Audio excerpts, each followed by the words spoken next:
Thank you for waking us all up out here. For all you do. And thank you for giving us a voice. For being out there helping to keep the constitutional republic. I want to thank you for your support for veterans in the military. Educating us. Standing up for conservatism. Giving us the truth. Daybreak with Drew Steele. All right. A lot going on in D.C.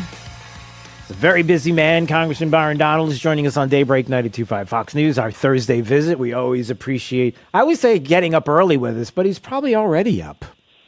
Right? Don't you? You're up earlier than this, right? Don't stop. What do you mean? No? Okay. So we always... I've been up. I don't stop. We're up all the time. Of course. Right. That's what I'm saying. Oh, I thought you meant don't stop. Like keep saying things about how you're always up and working hard. But it's true. Yeah. You don't have time to sleep in. Come on. We got a lot of business to take care of. How's it going? It's all right. I want to read something to you. I'm sure it's been read to you before. You probably already know it. And I find it interesting. So this says right here, suspension of entry or imposition of restrictions by president. Whenever the president finds that the entry of any aliens or of any class of aliens into the United States would be detrimental to the interests of the United States, he may, by proclamation and for such period as he shall deem necessary, suspend the entry of all aliens or any class of aliens as immigrants or non-immigrants to impose on the entry of aliens any restrictions he may deem to be appropriate. That's the laws that are on the book right now. The laws that are on the books right now, as we speak, that gives the president the ability to stop the flow of illegals across our southern border. I'm sure you've heard that before, probably read to you. I have. Yeah. So it's weird. So why do we need anything else? Some people might ask. Because the operative word in that passage is may. And may deem means it's all at the discretion of the president of the United States. Real quick thing. In most statutory law, the phrase may is always optional. The word may, the word shall means it is mandatory. They have to do it. So that's just quick one-on-one for everybody listening. So the fact that it says he may deem means it's totally at the president's discretion. And that is why the president has been gaslighting the American people for the last couple of days, saying that he needs some new law to fix the problem. That is simply not true. And even, my office, we put out a graphic the other day, Drew, and it said that under President Trump, the most amount of entrance of illegal immigrants was about 957,000 in 2019. That was the highest mark under President Trump. President Trump, it was around 400,000, 500,000. 2019 was 900,000. Joe Biden has always had, at a minimum, 1.1 million entrants. That was his first year in office. The last 2 years, it was well over 2 million. This year, it looks like it might go over 2.5 to 3 million. So just think about this. Because he has decided that he thinks, truthfully, it's in the national interest for there to be mass illegal immigration, that's why everything has been put wide open. And the bill he wants is just giving them the veneer of controlling the border. But it is a farce. It is a lie. It would continue the problems. It would fix nothing. And like you said, he has all the authority he needs under federal law right now. Yeah, I think that's got to be focused on more. The fact that if he can, he doesn't. It's his choice. Full stop. Full stop. That's all you need to know. By the way, can I just say this? I know that you've been talking about HR 2, and I think we need a refresher on that as well, as to why HR 2 would be good to stop the flow along the border. Because I know we've talked about it, but I don't know if people understand some of the details that are in it. Can you maybe give us some of that? Sure. So quick run, HR 2 does a number of things. It codifies Remain in Mexico policy, which means it won't be the option of the president. It will be the law of the land will be Remain in Mexico. It codifies something called safest third country, meaning if you want to apply for asylum and you're in, let's say, Honduras, you cannot come and claim it at our southern border. You have to claim it either in your country or the next safest country at a U.S. embassy or a U.S. consulate. It basically ends catch and release as we know it. There are provisions for unaccompanied minors, but the minors are the provisions are restricted to a great degree. Those are some of the key things. There actually puts a number of beds that CBP will be allowed to utilize for people who come across the border, and people essentially would be detained and then turned around and sent back. All those things are a part of HR2. And so the reason why the Democrats oppose it is because if you put that into law where the president now has no options except to follow HR2, you would have a swift crackdown on the border because then there wouldn't be options.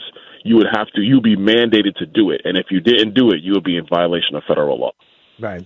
And I guess the other point before we move on is that what the Senate bill was going to do is make it harder for, let's just say, the next president, which we know and hope it will be the person that we're thinking it's going to be, make it harder for them to do what we talked about, which is in the law now, right? Which is you may go ahead and secure the border on your own with a proclamation. You can do this. If you have a law that the Senate wanted to pass and it were to pass and the president were to sign it, it would make it harder for, let's say, Trump to be able to do what needs to be done if he's president because of what they've signed off on and because of what they wanted in the Senate bill, right? That's what I heard. Yeah. That's exactly correct, because in the law, the emergency procedures in that law, which the emergency procedures aspects are actually okay. The problem is that you have to have this 7-day average of 5,000 illegal immigrants a day. Right. And then the Secretary of Homeland Security could use the emergency procedures for up to 225 days in the first year. I believe it's about 200 days in the second year and 180 days in the third year, Drew. So even if you had the problem in year 3, which would be essentially year 3 of a Trump presidency, by law, Homeland Security would only be allowed to use the emergency procedures for 6 months. And after the 6 months period, they would be barred from using those procedures. That's just stupid. Yeah. And then in the fourth year, Drew, of the Trump presidency, the emergency procedures under that bill would expire. So our number one question was, like, if these emergency procedures are so good, why do they expire after 3 years? That's what was written into the Senate bill. It was a terrible bill, and I'm glad that finally the Senate Republicans bucked Mitch McConnell to kill it. All right. Congressman Byron Donalds joining us on Daybreak 92.5 Fox News, our Thursday visit. Two things quickly I wanted to get to. First of all, your thoughts on the articles of impeachment that didn't happen in the House. I know I heard Tom McClintock talking about this just yesterday, and his argument was, well, listen, if we're going to do this and make this impeachment and make this happen the way it's been described, like because you don't like the job that somebody's doing, then you could possibly have a Senate who will be having a say in what the president does or your cabinet members and the like and then we get completely out of control with impeachments, and then it just waters the whole process down. And he's not all about that. I don't know. What do you think? Well, I think in terms of the watering down, his point is somewhat valid, because that's what the Democrats did with Donald Trump. That's just what they did. Yeah. Nancy Pelosi wanted to make it political, and she did. And so it's been watered down already. That's not the fault of House Republicans. He could put that squarely on Nancy Pelosi. I think number two, Mayorkas has lied to Congress. He's perjured himself, because if you're a normal person and you hear the border is secure, but then you turn on Fox News and you just see streams of migrants crossing the border, that's not secure. The word secure is very clear. So he's perjured himself. Number three, they are willfully violating the very essence of federal law, because Congress never even contemplated, when we put in those provisions of law, that you'd have a president who would just essentially open up the spigot and feel that that was in the national interest. Congress never contemplated that, which is why they didn't write a strict prescription, because it was only until this radical version of the Democrat Party came to the forefront. Congress never contemplated that. So this is why I disagree with Tom McClintock. I think that now I will tell you, Leader Scalise is going to be back. We believe next week. So I think this thing is going to come back to the floor. We're going to vote on it, and we're going to impeach Alejandro Mayorkas. Good. Yeah, somebody's got to be held accountable. And somebody, like some people will say, well, they'll just put some other left-leaning person in there and they'll just continue to do the same thing. Okay, well, we'll impeach them. I mean, how far do you want to take this? The point is something has to be done, and the American people have to believe that there's one side, one party that certainly cares about securing the border and sees what's happening, and they see what's happening. So let's get some work done. So I think that's I totally agree. Hey, so you know the thing about that vote? Yeah. The Democrats, Al Green out of Texas, he was in the hospital. The Democrats wheeled him in for that vote.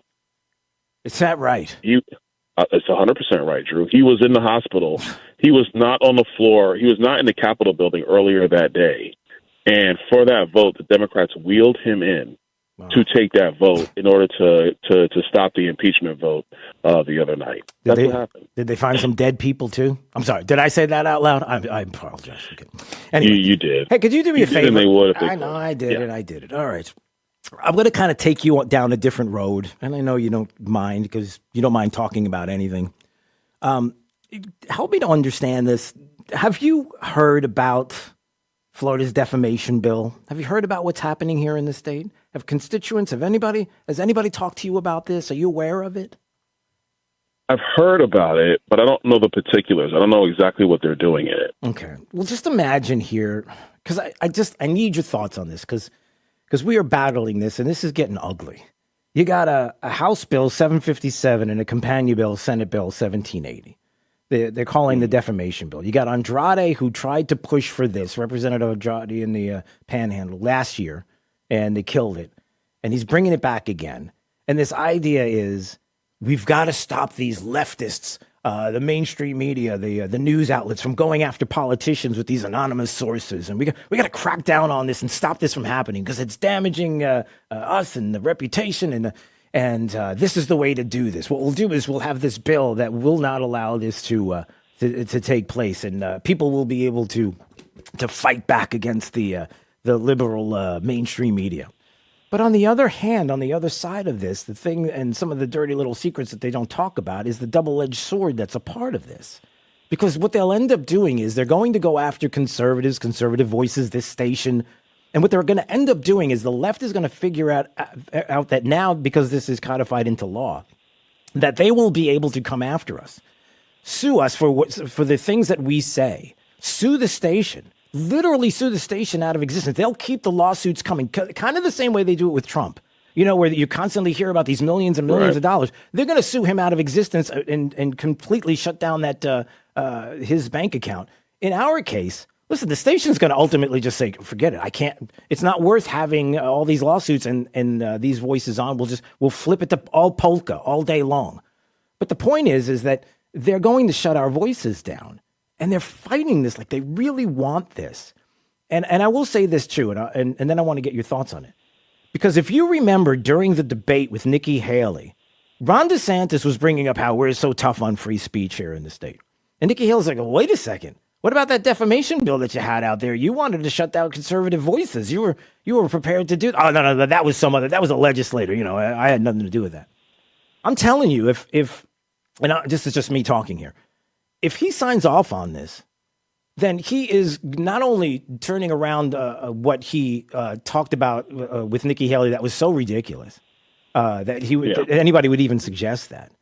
But man, I'm telling you, that's trouble for not just him, but anybody else who signs off on this. Maybe some of your thoughts on this whole idea of fighting a defamation bill and fighting against the left when really they're going to hurt us. Well, I mean, look, first thing I'll say is, and I'm listening to you, Drew. I love you. I take you factually. I don't really think we need to get into this kind of stuff. I'm an absolutist when it comes to free speech. I think that if you're going to say something, you can be as stupid as you want to be, and it's important for people to be able to read how stupid you are or hear how stupid you are. That's me, not you, Drew. I'm talking about the crazy media people. Right. They're also losing in this country because they've lost so much credibility for how in the tank they have gone. I actually think it's been to the benefit of the conservative movement that the media has lost their minds, because now it's allowing people who are not traditional Republicans to actually get other sources of information, see through the silliness of what the press actually reports. and so on and so forth. I think, look, the unnamed sources has always bothered me. Just to be blunt with you, I don't like it. But you know what? In politics, these lights, they spit hot fire. If you don't want to deal with that, you shouldn't be in politics. Let me just say that. This is a big boy game. The stakes are high. And if you're more concerned about what the press is going to write about you or push about you, shouldn't do this. Go sell insurance. Yeah, and you know something else. Right, and you know that just as better than anybody because you're the guy who's willing to go on to CNN and have these people say, "Well, we have an anonymous source that says that blah blah blah," and you will say, "Tell me who is it? Like what are they saying?" Oh, well, we can't tell you. We got to hide it. No, really. You should tell us. Like when Nancy Pelosi says things like, I know people in the House that say all of these racists come. No, tell us, Nancy. Tell us exactly who the racists are in the House. Because if there are racists in the House and they're Republicans, I would like to know who's talking like that because I would like to call them out as well. But they won't do it. And the fact is, you can just do that. You can call. And to your point, I think it's so important. It's like a solution looking for a problem. Because you can already, but with and nobody does it better than Trump and fake news. I mean, he's the one that brought it to people's attention. That people can go and find it for themselves and find out about what it is that they're claiming about you or me or anybody else, and go and find the source and whether or not there are people, maybe not specifically that anonymous source, but to find out more about in detail. So again, I'm really concerned about this, and I think that, I don't know, for lack of a better way, you should talk to people. You need, here we go. You want me to say it? Okay, is this me and you talking? You need to talk to some folks, because this is bad. It's really bad. There you go. Look, I will tell you, I will find out. I will look into it, because look, at the end of the day, you're going to have people are always going to say something in life. Like I tell my kids, Drew, if you're worried about what people are saying about you, then you're not moving forward and you're not succeeding. People are always going to talk, especially if you're being effective. They're going to talk even more. So who cares what they say? I think most people respond to the actions, to the outcomes. They don't really respond to the talk. Yeah, but when they sue us out of existence, when they take away conservative voices in the state, you better believe they're If the left realizes that they can shut us down, they will. Yes, they are licking their chops. They would love to do that too? You know who they would love to do that too? As much as we love you, Drew Steele, 92.5 Fox News, you know how much who they would go after right now? Who? Elon Musk and X. Because what Elon has done to X, formerly known as Twitter, in my view, has really helped to reset some of the balance. I mean, Elon was out the other day basically saying Joe Biden is lying. He's gaslighting the American people. That's not Donald Trump. That's not me. You know, that's not Ted Cruz. It's Elon Musk. So for people who are like techie, younger people who are like, oh my gosh, Elon is so cool, and they see a message now saying, no, Joe Biden's lying and he's gaslighting us. You would have the left now move in court against X, against 92.5 Fox News, against townhall.com or whatever the case might be. They would do that because they want to win by any means necessary. Yeah. We see it all the time. Yep, no doubt. All right, we got to jump. We got 10 seconds. Here we go. 49ers, right? 49ers, I got right? The Chiefs. Okay. I got the Chiefs, man. Patrick Mahomes he's the head of the table. All right, he's the real tribal chief, man. When I talk to you next week, you'll tell me how I was right all along. See what I did? I'm staying on brand. All right, I gotta go. I'll see you later. See you. Fox News headlines plus Wink News traffic and weather coming up in less than 3 minutes. As soon as possible. On 92.5 Fox News. Right all along.